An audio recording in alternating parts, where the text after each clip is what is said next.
Today, we're traveling back in time to listen to our favorite music from 50 years ago. It's hard to believe that 1975's music is now 50 years old. Let's give it a listen. Tony Orlando and Dawn burst onto the music scene with He Don't Love You. Don't love you, girl. But their journey to stardom wasn't exactly smooth sailing. The group actually formed by accident in 1970 when record producers needed backup singers for Orlando's demo. They recruited Thelma Hopkins and Joyce Vincent Wilson, two session singers who had never met Orlando before the recording. The trio's formation was controversial at the time, as mixed-race groups were common in mainstream pop music, and several radio stations initially refused to play their music. Today, the band members have gone their separate ways, with both Hopkins and Wilson finding success in television acting. Orlando continues to perform in Branson, Missouri, where he owns a theater. The group briefly reunited in 2005 for a PBS special, but old tensions resurfaced, particularly around song ownership and royalty distributions. Despite their differences, their influence on pop music remains undeniable. Here's something most people don't know. He Don't Love You was actually a remake of a 1964 song called He Will Break Your Heart by Jerry Butler. The original version barely made a ripple on the charts, but Orlando's rendition topped the Billboard Hot 100 for 3 weeks. Gladys Knight and the Pips took on the challenge of covering Barbra Streisand's The Way We Were and merged it with Try to Remember in 1975. Like the corners of my mind. The group had already established themselves as R&B royalty, having started performing in 1952 when Gladys was just 8 years old. Their decision to cover these songs raised eyebrows in the music industry, with some critics claiming they were abandoning their soul roots for mainstream appeal. Knight's powerful vocals brought new life to these classics, and the medley reached number 11 on the Billboard Hot 100. Today, Gladys Knight continues to perform and record, though the Pips retired in 1989. The last surviving Pip, Merrill Bubba Knight, Gladys's brother, occasionally joins her on stage for special performances. The group's innovative approach to arranging and performing influenced countless artists who followed. During the recording session for The Way We Were, Try to Remember, the power went out in the studio. Instead of calling it quits, the group continued to record using emergency lighting, and that version, complete with the raw, intimate feeling of singing in near darkness, is the one that made it onto the record. Share your memories of these songs in the comments below. Did you dance to them at your wedding? Maybe meet someone special while they played on the radio. Hit subscribe and join our community of music lovers who lived through these amazing times. Melissa Manchester's Midnight Blue Midnight blue. marked her breakthrough as a solo artist, but her musical journey began much earlier. She started as a backup singer for Bette Midler, performing as one of the harlots at the Continental Baths in New York City. The venue, a gay bathhouse, was controversial at the time, and Manchester faced criticism for association with it. However, she stood her ground, later saying it was one of the most educational experiences of her career. In recent years, Manchester has become a respected music educator, teaching at the University of Southern California's Thornton School of Music. She continues to record and perform, releasing her album Review in 2024, featuring new arrangements of her classic hits. The music industry has finally begun acknowledging her contributions to the singer-songwriter movement of the 1970s. The original demo of Midnight Blue was recorded in a single take at 3 a.m. after Manchester had been awake for nearly 24 hours. She claims the exhaustion gave her voice the perfect emotional texture for the song. Sugarloaf's Don't Call Us, We'll Call You was a brilliant piece of musical satire targeting the record industry. Don't call us, child, we'll call you. The band, formed in Denver in 1969, had already scored a hit with Green Eyed Lady, but felt increasingly frustrated with record company executives. The song includes the actual phone number of CBS Records, which caused chaos at the label switchboard when the song became a hit. The band dissolved shortly after this release, largely due to the industry practices they criticized in the song. Lead singer Jerry Corbetta continued in music production until his passing in 2016. The song has gained new relevance in recent years as artists continue to fight against corporate control in the music industry. The phone number heard in the song's audio actually worked. It was CBS Records' real number. The phone company had to change it because so many people were calling and jamming their switchboards. Phoebe Snow released Poetry Man as her debut single, You're the poetry man. but the music industry wasn't prepared for her unique style. Her 4-octave range and jazz-influenced phrasing defied categorization. Record executives struggled to market her, suggesting she change her image and style. Snow refused, maintaining artistic control despite pressure from her label. Snow's career took an unexpected turn when her daughter was born with severe brain damage in 1975.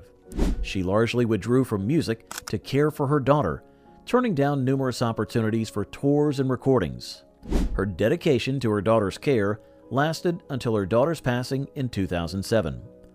Snow herself passed away in 2011, but her influence on contemporary jazz and folk music continues to grow. Snow wrote Poetry Man about a married man she was involved with, but never revealed his identity. Rumors persisted for years that it was Jackson Browne, though Snow never confirmed or denied this. British band Ace struck gold with How Long? But the song's success led to internal tensions. Formed in 1972, the band initially played small clubs in Sheffield before songwriter Paul Carrack penned their breakthrough hit. Despite popular belief, the song wasn't about a romantic relationship, but about bass player Terry Comer moonlighting with other bands. The band broke up in 1977, with Paul Carrack going on to join several other groups, including Squeeze and Mike and the Mechanics. He continues to tour and record as a solo artist, and How Long remains his signature song. The track has been covered by dozens of artists and featured in numerous films and TV shows. Ironically, most of the band members didn't think How Long would be a hit and preferred other songs from their repertoire. We're over halfway through our journey back to 1975. If these songs bring back special memories, share them in the comments below, and don't forget to subscribe. We've got plenty more musical memories to share. BT Express drove onto the music scene with Express, bringing a fresh sound that merged funk, soul, and disco. The band formed in Brooklyn in 1972 as the Brooklyn Trucking Express, a name that reflected the urban energy of their neighborhood. Their high-energy performances and innovative use of synthesizers sparked controversy among purist funk musicians who claimed they were commercializing the genre. Despite multiple lineup changes, BT Express continued performing throughout the 1980s. Several original members still play occasional reunion shows, though mainly in the New York area. Their influence on early hip-hop is often overlooked, but many of their bass lines and breaks have been sampled extensively by modern producers. The band recorded Express in just 2 takes because they were running out of studio time. The engineer accidentally left the tape running after the second take, capturing the band's celebratory cheers when they realized they nailed it. Those cheers were kept in the final mix, barely audible in the song's fade-out. Grand Funk Railroad's Bad Time showcased their evolution from hard rock to a more commercial sound. The band, formed in Flint, Michigan in 1969, had already achieved significant success but faced intense criticism from music critics who dismissed them as unsophisticated. This only fueled their working-class fan base's loyalty, particularly in the American Midwest. Today, the band continues touring with founding members Don Brewer and Mel Shacker, though Mark Farner's absence remains a point of contention among fans. Their influence on American hard rock is finally receiving critical recognition, with many modern rock bands citing them as an inspiration. The Rock and Roll Hall of Fame continues to overlook them, sparking annual debates about their legacy. During the recording of Bad Time, the band's producer accidentally erased part of the master tape. The mistake led to the distinctive drum break in the middle of the song, which wasn't originally planned, but became one of its most memorable features. Alice Cooper shocked the world with Only Women Bleed, a serious ballad about domestic abuse that stood in stark contrast to his usual theatrical horror rock. Cooper, born Vincent Fournier, had built his career on controversy, but this song revealed a deeper artistic sensitivity that surprised both fans and critics. Some radio stations banned the song based on its title alone, without listening to its progressive message about women's rights. Cooper continues to tour and record, maintaining his position as the godfather of shock rock, while balancing it with respected golf tournaments and charity work. His influence extends beyond music into fashion, film, and theater. He's become an unlikely elder statesman of rock, mentoring younger artists and speaking about recovery from addiction. The song was originally titled Only Women, but Cooper added bleed to the title specifically to create controversy and ensure people would pay attention to its serious message about domestic violence.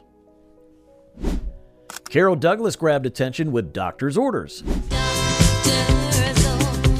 Though many don't know, she was already an accomplished theater actress before her musical career. Born in Brooklyn, Douglas came from a musical family. Her aunt was jazz singer Sarah Vaughan. The disco scene was dominated by male producers who often took advantage of female artists, but Douglas insisted on maintaining creative control over her recordings. While Douglas stepped back from regular performing in the 1990s, her influence on early disco music remained significant. She occasionally appears at disco revival shows where Doctor's Orders always receives an enthusiastic response. The song has found new life through remixes and samples in electronic dance music. The distinctive cough at the beginning of Doctor's Orders wasn't planned. Douglas actually had a cold during the recording session, but the producer liked how it fit with the song's medical theme and kept it in. And there you have it, friends. 10 amazing songs celebrating their golden anniversary. These tracks didn't just define 1975, they defined a generation. Share this video with someone who needs to remember the magic of that incredible year. And until next time, keep the music playing and the memories flowing.